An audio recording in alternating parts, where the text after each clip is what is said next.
اب 15 دن بعد دوبارہ ملاقات ہوئی, وہ دوست انتظار کر رہا ہے, وہ پوچھے اور بتاؤ ذرا کیا بنا, پھر وہ بھابھی ٹھیک ہوئی ہے, یہ انتظار کر رہا ہے کہ میں بتاؤں گا کہ اس نے کل مجھے فرائی پین مار دیا ہے.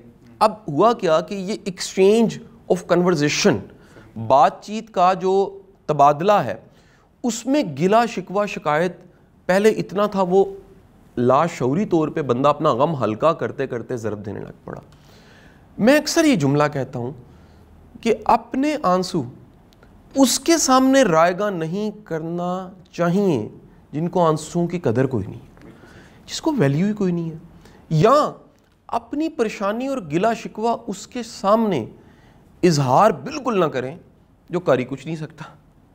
اچھا, اب میں قطعاً انکاری نہیں ہوں یا منکر نہیں ہوں ہمدرد لوگوں کا. ہمدرد کے سامنے آپ اپنی شکایت بھی نہیں, آپ اپنی تکلیف کا اظہار اس لیے کرتے ہو تھوڑی سی تکلیف کم ہو جاتی ہے, اس میں خلوص اور ہمدردی بڑا میٹر کرتا ہے. اور ایسے لوگ بڑے کم ہوتے ہیں جن کے سامنے آپ اپنا پیٹ ننگا کر سکتے ہیں, جن کو آپ اپنا دکھ اور تکلیف بتا سکتے ہیں. میں کیونکہ آپ میرے ایک اسٹوڈنٹ بھی ہو, میری ٹیم کے ممبر بھی ہو, تو آپ میرے مزاج سے واقف ہو گئے کہ جو ذاتی زندگی میں کچھ بھی چل رہا ہوتا ہے میں اس کا اظہار نہیں کرتا. بے شک ایسے دفتر میں اظہار نہیں کرتا, کولیگز کے ساتھ اظہار نہیں کرتا. کیوں نہیں کرتا؟ اسی وجہ سے نہیں کرتا کہ جب آپ تکلیف کا اظہار کرنے لگ پڑتے ہیں تو دنیا پھر آپ کو کمزور کے روپ میں دیکھتی ہے.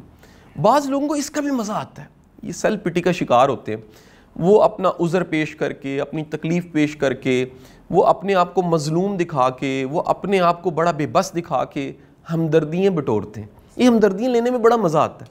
یہ آپ کی لو اسٹیم کی علامت ہے کہ آپ جگہ جگہ ہمدردیاں بٹورتے ہیں کہ مجھے بخار ہے, میں تو بڑا مجبور ہوں, یا میرے ایک دفعہ مجھے یاد ہے کہ میرے ایک بڑے اچھے دوست ہیں, تو وہ ایس پی تھے, میں ان کے دفتر میں موجود تھا, تو ان کے پاس انکوائریز لگی ہوئی تھیں. اب انکوائری میں یقیناً ایک جو ماتحت ہے اس سے کویشچن کیا جاتا ہے, جو ایکسپلینیشن ہے, اور سختی سے بولا جاتا ہے.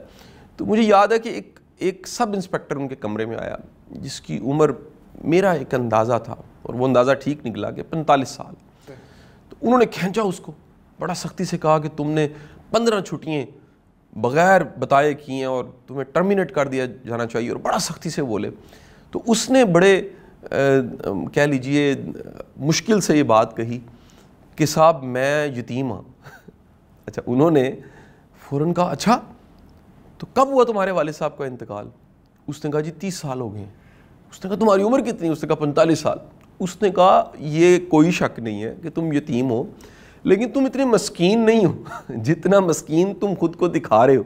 سیٹ پہ بیٹھ کے تم اپنے ڈنڈے سے اور اپنے ان 2 پھولوں سے اور اپنی وردی سے کتنوں کو ہانکتے ہو, وہاں تم نہیں کہتے میں یتیم ہوں.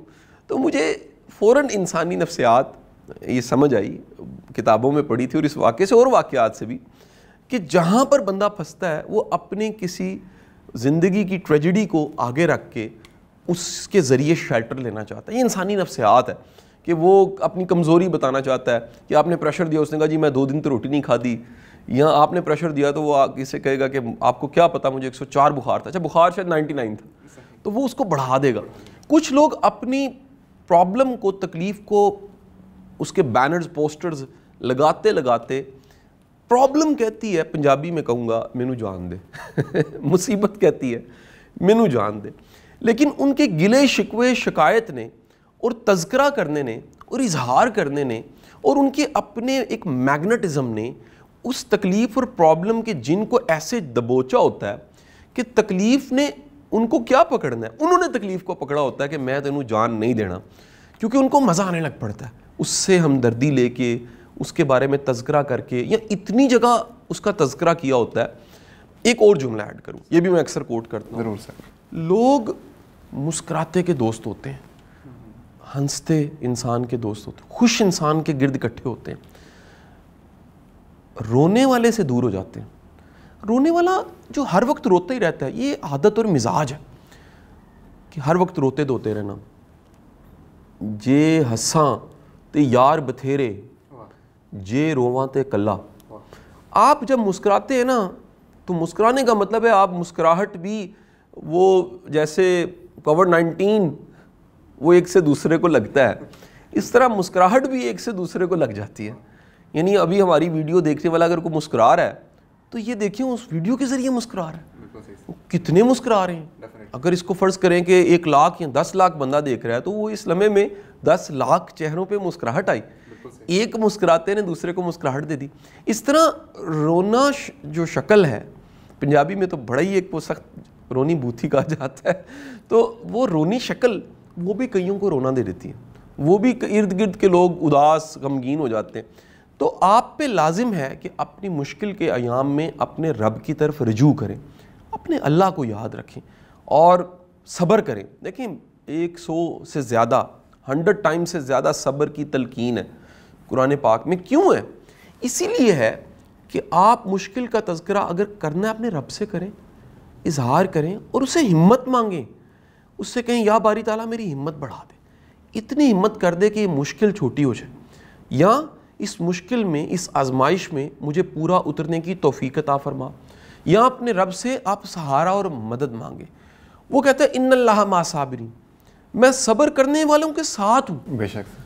شعیب صاحب ذرا سوچئے، آپ کے ساتھ علاقے کا ایس ایچ او نا، آپ اپنے ٹاؤن اور اپنے علاقے میں چوڑے ہو کے پھرتے ہیں. بالکل ایسے. آپ کا لاہور کا ڈپٹی کمشنر، آپ کا جانکاری ہو، نمبر ہوں موبائل میں ایکسچینج ہوئے ہوں اور تعلق داری ہو، تو آپ پورے لاہور شہر میں انتہا کے کانفیڈنس سے پھرتے ہیں کہ ڈی سی اپنا یار ہے.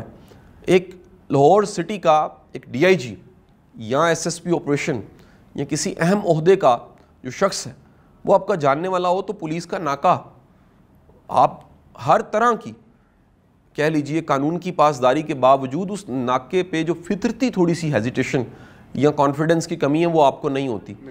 سو اسی طرح پنجاب کے برابر اگر کوئی افسر، کوئی عہدہ دار، وہ سی ایم ہے، وہ چیف سیکرٹری آپ کا جاننے والا ہو تو پنجاب میں آپ چوڑے ہو کے پھرتے ہیں.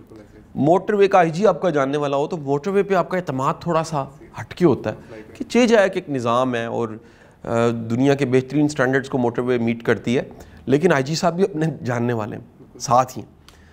اندازہ لگائیے جو صبر کر رہا ہے اس کا مکمل اعتماد ہونا چاہیے کہ میرا رب میرے ساتھ ہے. اور آپ میرے سننے والے ذرا چیک کر لیں کہ آپ برداشت کر رہے ہیں یا صبر کر رہے ہیں.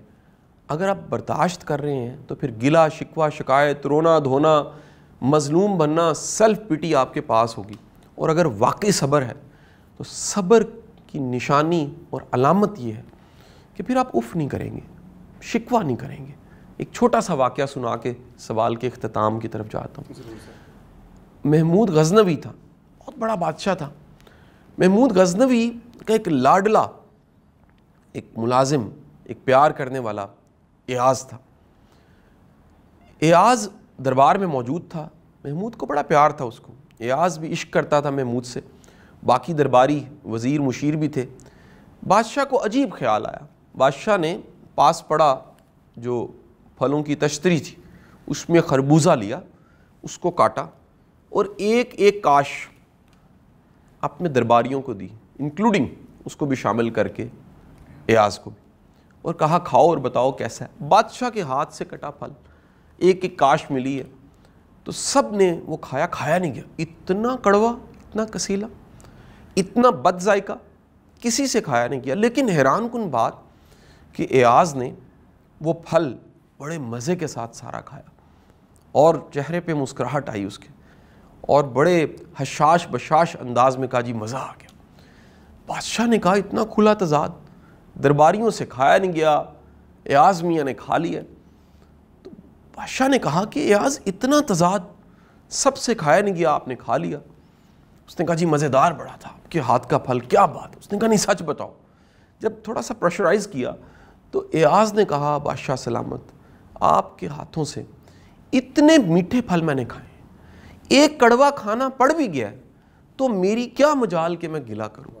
اللہ کا بندہ، مومن، صبر کرنے والا، وہ یہ سوچتا ہے اتنے انعام، اتنی آسانیاں، اتنے کرم میرے اللہ نے مجھ پہ کیے ہیں، اور اگر ایک تکلیف آ بھی گئی، ایک کڑوا پھل اس کی کاش میرے منہ تک آ ہی گئی، تو میں اس کا گلہ کیوں کروں؟